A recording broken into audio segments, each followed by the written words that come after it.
tu nia phun do na kan nei ding hin tin zan ha zan hi date 22/12/2025 a hin hat sunung pathin in sol Gabriel Vantil ka hi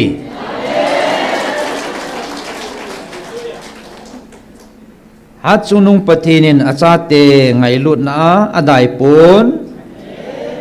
nang ho sutu ding le thagau hong tup zo theina dinga hat sunung pathinin angai lut na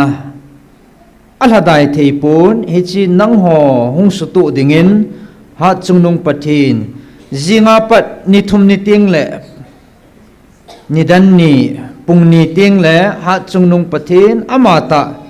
angai lut achate vila hungding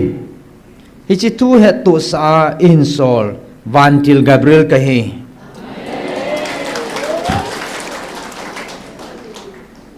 keiman seiding chang ka seitan ka chi tai atin he chan chu thu hung se piu hin le ani ko chu kan su tu wa le jinga pat na ti zani 22 cho na tu ni 23 tu ni ai simpat deu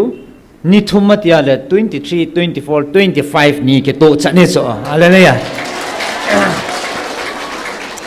cha bang hi thil ke dang khat su ding ai me the bang sia ho bung lin lai zo si le ho bung zo si ti the hen na im chep ding om ta pu en ai laya thu pong jong laya na tong pa jong ki im be hel opan ta e hon jong e thim the na diu le amuna hong jaw lo pan the na dinga online na ki chi tai ki man sa na ni si le program jo si opan ta e ki man no so a ki share gu lo he